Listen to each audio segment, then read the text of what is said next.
Hi guys, today I wanted to talk about if you get a tractor that's keep on blowing fuses, especially lighting fuses. What you want to do is, first of all, if it happens on the road, take a fuse, and it's usually the trailer side that's blown. So if you don't have lighting on the trailer side, you turn on the light, the tractor lights are on, but the trailer is not lit up. Usually the emergency or the brake lights are still working, but your marker lights or your turn signal don't work. And the main culprit is usually the fuse.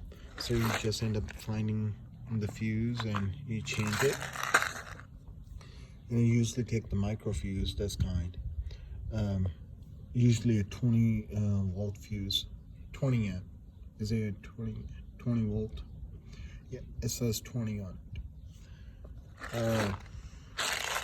So that's usually the culprit. And if this happens constantly with you, it's 90% of the time, it's usually your connector, wiring connector. The wire inside of that connector is loose and it's connecting to other wires and causing a disconnect, shorting out, which blows your fuse. So it could be a cumbersome job if you don't have that kind of experience or knowledge previously with this. In an emergency situation, just replace the fuse and get to a safe place, or if you need to deliver a load, deliver it. But when you do have the time, you can do is you can buy the connector piece. If this is a metal piece, it goes in like this. They sell it individually and it's secured by this nut right there. You just tight it in. What you do is you take it out, you take out your original wiring from the old one, and it's very self-explanatory. It has yellow, red, brown, black written on it, so it's very easy to change it. And make sure one key thing is, when you do strip your wires, don't make them too long. What you want to do is just have it big enough that they go inside and you have a little bit left over. Because if you strip them too long and you tie them up, when the truck is turning, it could make the other wire touch the wire next to it and could short out the lights. So this is something that you might want to be aware of. And when you do end up buying a connector piece, I would recommend, my personal preference is I'll get a metal piece with a big spring on it. That way, any pulling or turning, the springs keeps the wire protected and it doesn't allow too much damage or too much pulling to happen to the wire when it's turning or twisting. So that's one of the key factors.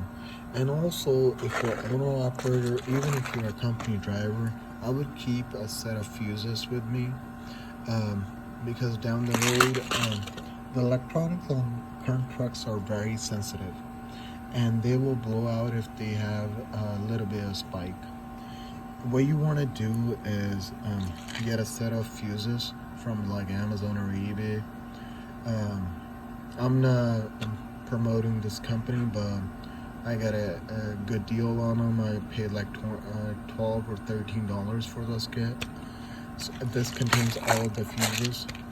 When you end up replacing the fuses, if that doesn't fix the problem, don't just replace one fuse.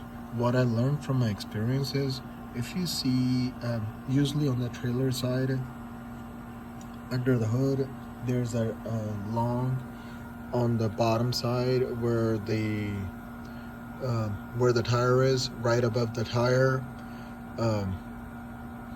there's a long fuse box on the cascadias, and it's for the trailer lighting. If you do end up changing the fuses, what you want to do is, usually if you go on YouTube or something, they will tell you X number of fuse, you just replace that. I would just replace all of them, because nowadays the electronics are so sensitive that you have little bit you will have a little bit of arc. Sometime it will connect, sometime it doesn't. That way you won't know if it's the fuse or if your harness is bad. What I end up doing is a majority of the time I just replace all of the fuses, so I know all the fuses are new, so it's not the fuse issue, it's mostly the harness issue. That's and if you do end up changing the connector piece, look at the harness. See, this harness is a little dirty, but it doesn't have any cracking or breaks on the line, so that way I know this has quite a long life left, and it's worth it to change the plugs, not replacing the harness, the whole harness itself.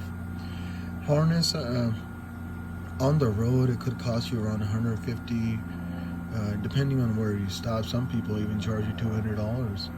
So hopefully this helps you guys on the road. If you like what I post on the channel, please like, share, subscribe, and hit the ring button. And you guys have a good day. And sorry for the noise. Thank you. You have a nice day. Bye-bye.